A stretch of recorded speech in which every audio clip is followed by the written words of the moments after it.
A sudden shift created big results. On today's episode, I'm talking with Launch Your Box member Claudia Ramos about how she shut down one box and launched a new one to a new audience, all within 60 days. Come listen.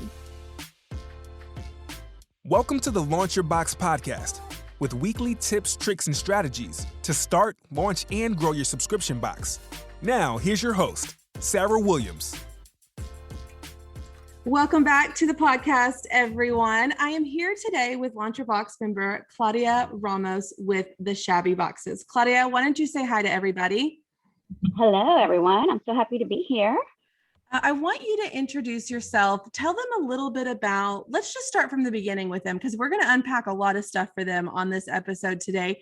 But let's just start in the beginning and let's tell them how you started your business, what you started with your subscription box, and then what happened along the way. So why don't you just give us a little introduction with what you started with? So I have been an independent designer with a multi-level marketing company for about 2 years. And I came across your coaching week. Your week coaching week. Yes. Yeah. And I thought, wow, this might be interesting. I can definitely start a box to increase my sales in my multi-level business, marketing business. So I took the coaching week and I launched quickly and I got 7 subscribers. And I was really excited. I wanted to grow it. I thought this would definitely help increase my sales, maybe get some new team members. And then I had a big halt. Somebody saw one of my ads, one of the upline, saw one of my ads and they called corporate. Even though I had already gotten the approval from corporate, we called them, make sure that this would be an okay thing to do. And they had given me their blessing. Then corporate said I couldn't do it. I could not. Let's backtrack a little bit because I know what you're talking about, but not everybody might know what you're talking about. So you were working in a direct sales industry, right? So you were, correct. So you were they call it independent designer. Is that what they call it?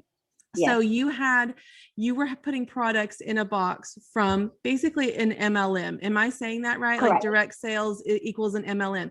You went and got permission from them to put this in your box. And then once you started your Facebook ads, someone higher up saw what you were doing and they did not like it. And they contacted that corporate and said, I don't like what she's doing. And they said, you have to stop. Compliance.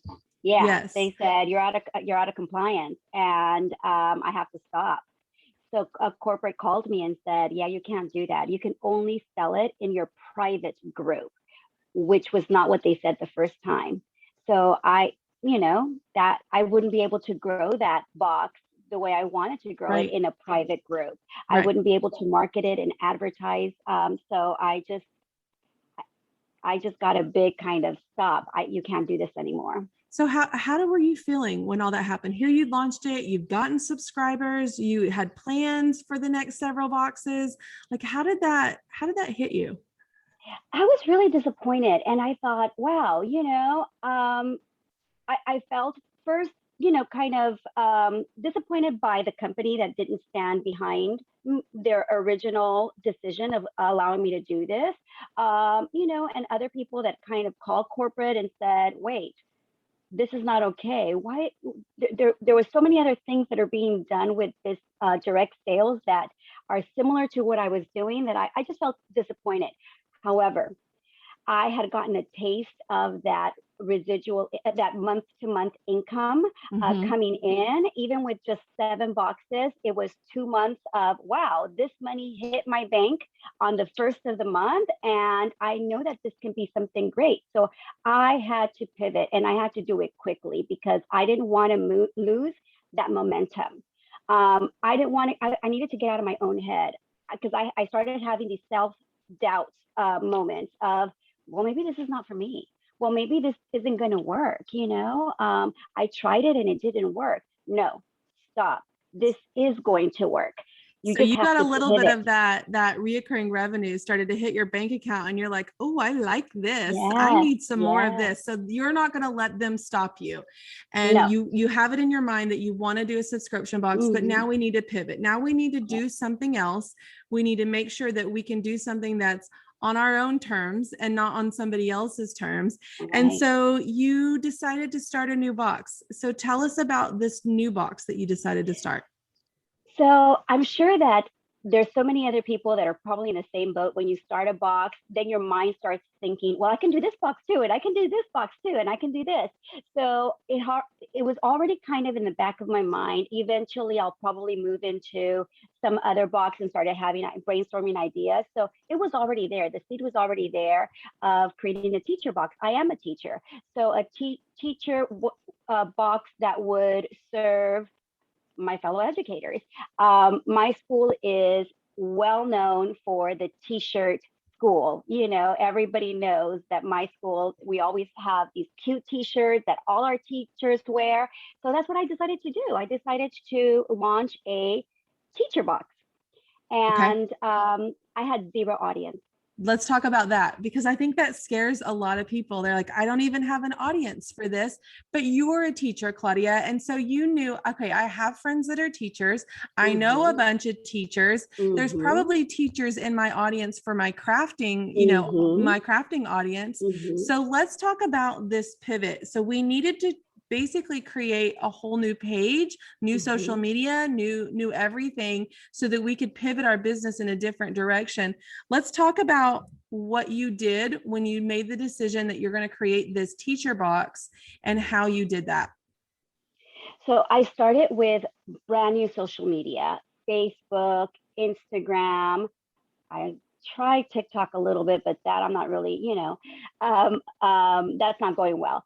And Instagram, I'm not very Instagram savvy. My primary, social media platform is Facebook. I'm very comfortable with it, and I grew a big following with it with my craft business. But I thought I have to grow both. And I'm going to start from zero, and I'm going to start posting. I listened to your podcast, your, trainings about reels, and I started doing them, and I felt silly. I felt like this isn't going to work. I mean, these are dumb, but they did. One of my reels got over 10,000 views. That's awesome. And yeah, and slowly, I've been tracking, and I'm like to 300 subscribers on Instagram, which I had zero, nothing. In a month and a half, I'm up to 300. I post little things here and there. I post stories, the interactive stories that you shared. I post those. And I just post kind of sneak peeks or behind the scenes when I'm doing like the founding member gifts, when I'm cutting those. I post sneak peek of those, shirt colors, just things, random things that I feel are silly, but they're helping. Yeah. So let's talk about the timeline then. So you made the pivot, and what month was that you said, okay, I'm going to do a teacher box and I need to start a new social media platform here?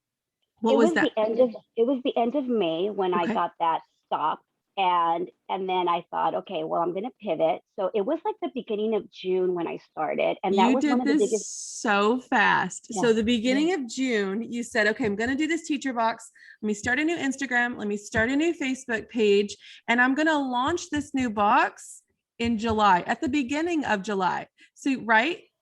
Yes, because I knew that I wanted my first box to go out in August. August is the beginning of the school year. So I wanted it to be out the door by August 1st. So I wanted to have, a good amount of time for people to subscribe.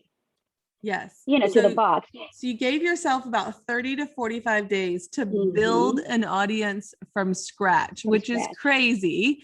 But I love that it's almost crazy enough that it worked, right? So you start building an audience. Here's what you said in your notes to me. You said, I was posting, I was doing stories, I was doing reels. And what I realized is that people were finding me on Instagram, and I knew nothing about Instagram. So I put my focus on Instagram. And so when you start to focus on what's working instead of really spinning your wheels on what's not working, a lot of people are saying Facebook is not working right now. It's really hard on Facebook. But what you noticed is that Instagram was working. And so that you went all in on Instagram. So you started building your audience over there. You added a wait list. So you asked people to join a wait list. That was your first task, was I'm starting this thing. I want you to join the wait list. So that's number one in these tips here. always get your wait list up as soon as possible and start driving people to your wait list. Then you told me you did an early bird promotion. Let's talk through that. Yeah. So I knew that I felt one of the biggest obstacles that in my mind existed was that this was June. This is when teachers go off track. We had a very difficult year last year. It was difficult teaching from a computer and being so disconnected. It was more work. It was just a difficult year. So here I was at the beginning of summer when teachers disconnect. They don't want to talk about school. They don't want to talk about going back to school. It doesn't matter if we're talking about looking cute coming back to school. They don't want to talk about that. So I thought, how am I going to get teachers to listen to this when we're on summer mode? So I thought, it was my birthday's June 18th. And I thought, for my birthday, I'll do an early bird and I'll offer an extra t-shirt. So it'll cost me, I don't know, maybe $10 into my profit, it depends, we'll see. But at least I will get some members to join because of that, bonus t-shirt. Yeah. And I will make it. You knew you would make it back that next month, right? Like you weren't worried about losing the profit in that first month, because here's the difference. Here's the difference in selling one-off products is we don't know if they're going to come back, but with our subscription box, they're going to come back month after month. So even if you weren't profitable in month one with these early bird buyers, you knew that you would be profitable next month. And what happened was you had a lot of subscribers take you up on that early bird bonus. Tell us how many subscribers took that bonus. 35. 35. And you only had 7 total for 2 months with the other box. And so I bet it just felt like, okay, this was what I was meant to do, because not only did you grow this quicker and faster, but you have more subscribers and you're more profitable now than you were with the old one. So it almost feels like it was a blessing in disguise, right? It really was. Yes, absolutely. And it feels like it's calling to me and who I am, I'm a teacher, and I love that. So it was a blessing in disguise. That early bird was only from June 18th to June 30th, and that's it. And I sent emails. That's another thing that I did that I was uncomfortable with, at least once a week, saying, hey, here's the countdown. You have X amount of days. Don't forget. So, So let's go back through the launch, because we're not over. We didn't just get 35 subscribers. So you got your 35 early bird subscribers, and then you continued with your launch, and you did the things that you know how to do with the launch that we talk about and we do trainings on. And you ended up last week with, what is your total? I am at 106 now. I'm 106 106 subscribers. Yes. From an audience that started with 0 less than 60 days ago. Yeah. Is that what we're talking about? Let's just say that one more time. 106 subscribers from an audience that started from scratch less than 60 days ago. Because why? Claudia, tell me why you think you ended up that way. Just perseverance. I think that I'm going to be honest. There was so many times that I've had that imposter syndrome where I'm like, I don't even know what I'm doing. Like, what am I doing? What am I going to do with 100 subscribers? I have moments of panic, like, oh my God, is this real? What's going on? Kind of preparing and getting the inserts and getting this. And then I catch myself saying, are you ready for this? Is this really happening to you? And then I tell myself, stop. I don't know, those of us that have kids, you probably know, I tell myself, silencio Bruno, with that Luca movie, stop. You are ready. You've learned. And if you make mistakes, you'll learn from them. Keep going. This will change your life. Yes. And that's the big picture. This is going to change my family's financial, it's going to put us in a different financial freedom, really. Because what is that 106 subscriber base, reoccurring revenue that's going to hit your bank account every month? Like, what does that change for you right now? That will put an extra $2,000 in my bank account monthly. That is insane. In 1 month. in 1 month, I have increased my revenue by 2,000. That's Holy smokes. incredible. That's Yes. incredible. And you're just beginning. We're only Yes. 60 days in, Claudia. I Like we're know. only 60 days in. Like I'm so excited for you because this is how it starts. When you really find your passion and you find your purpose, and I can see, they can't see you, but I'm looking at you on camera and I know that your face is just lit up, and mine is too, because I know this is only the beginning for you, because you started out of the gates with 100 subscribers. You did what you knew to do, show up, engage, create excitement, create buzz, and it worked for you because this is something you know a lot about being a teacher. You're passionate about being a teacher. You're able to speak to people about being a teacher, and your audience is there, and they're going to keep coming, and they're going to bring their teacher friends. Like, how many teachers do you know that like to wear the same shirts with the other teachers in their pod or their grade or whatever? Like, they're going to keep coming, and you're going to be ready for them, right? Yes, I sure am. I'm so excited. School starts in August. So I am, hopeful that people love what they get in their box and that they share. I've taken notes on those inserts, having them do the social media posts and stuff so that they can drive more traffic to my social media and hopefully get more subscribers. I'm super excited. I'm super excited to see this grow. I wanted to have you on the podcast because I think it's just a great example of just doing it. Like when I ask people, what advice would you give to someone? They always say, just do it. Just get out there and do it. And there's very specific things that you did. And I want to recap that for everyone listening. But you showed up on social media and you hit social media hard. And you said you tried different things. You tried posts of your family. You tried quotes. You tried all these different things to see what was going to land. You did funny reels that you thought maybe were stupid or cheesy. And what you did is you were super consistent with that. And I think that's the number one lesson, is that when you start something, you have to be consistent at it, because the inconsistency is not going to give you results, and you're not going to be able to measure your results because of the inconsistency. So you got consistent at social media. You started to get consistent with emailing, which is something that was uncomfortable for you. And it's so important. So social media consistency, email consistency. Another thing that you said is that you started tracking to see where the sales were coming from. And when you saw that they were coming from Instagram, you knew that that's where your focus needed to shift. And Facebook is there, and Facebook is very alive, and it's a very real thing, and it's great for our businesses. But when you saw that your sales were coming from Instagram, you knew that you had to figure that out. Like Instagram was new to you, and you had to figure out what was working over there.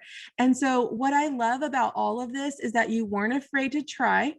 You weren't afraid to try new things, that you decided you were going to do it, and you made a plan. You started a wait list. You had an early bird promotion. You did the launch, like all the things that we talk about in Launch Your Box. You were ready. You were ready to do it, and you just went all in. And I love it. I'm just so excited for you. And I can't wait to see how this grows through the fall and how you increase your subscriber base there. So if you could give advice for anyone that might be listening today, and maybe they're sitting there and maybe they tried their first box, and maybe someone didn't shut them down, but maybe it just didn't go off the way they wanted to, and they feel like, well, maybe I shouldn't do this. What advice would you give them, Claudia? I think the biggest thing would be get out of your own head, and really stop those moments when your brain is telling you this is not for you.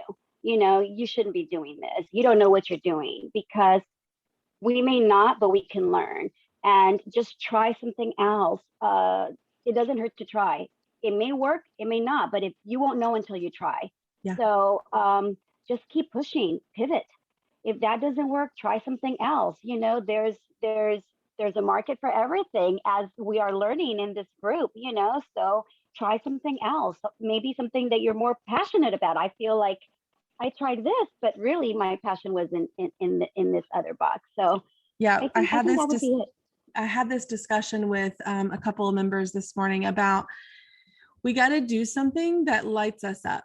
And at the end of the day, it's not about what you think is going to sell or what you think is somebody wants, but it's about what lights you up, what will get you out of bed in the morning to go do, because this job is not for the faint at heart. Like, you're about to pack 106 subscriptions, and that's not going to be the easiest thing to do. And if that thing that you're doing doesn't light you up, it's not going to get you through those hard days where you've got to figure out new processes and new systems.